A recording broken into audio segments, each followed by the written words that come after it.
সাইয়েদনা সুলাইমান জিনদেরকে ডাকলো, ও জিনেরা, বিশাল একটা প্রজেক্ট আছে, প্রজেক্টে কাজ শুরু করো। আর কিছু জিনকে বলল, চারদিকে গ্লাস ফিটিং করা একটা রুম বানাও। সাইয়েদনা সুলাইমান আলাইহিস সালাম গ্লাস ফিটিং করা রুমের ভেতরে ঢুকলেন। এই রুমে ঢুকার দরজা নাই। হাতে একটা লাঠি নিলেন। কি নিলেন? লাঠির মধ্যে ভর করে দাঁড়িয়ে রইলেন আর জিনদের দিকে তাকিয়ে রইলেন। জিনেরা এত বদমাশ ছিল, সাইয়েদনা সুলাইমান দাঁড়িয়ে না থাকলে কাজ করতো না। ছিল ফাঁকিবাজ। কি ছিল? দাঁড়ায় না থাকলে আজও লোকজন কাজ করতে চায় না, ঠিক কিনা?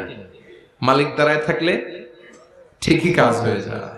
সুলাইমান আলাইহিস সালাম লাঠির মধ্যে ভর দিয়ে দাঁড়িয়ে রইলেন আর বললেন, কাজ করো। জিনেরাও কাজ শুরু করলো। ওদিকে মালাকুল মাউত এসে বলল, সুলাইমান সময় তো শেষ। সুলাইমান বলে, সমস্যা নাই, রূহ কবজ করো। উনি লাঠির মধ্যে ভর দিয়ে দাঁড়িয়ে রইলেন। গ্লাস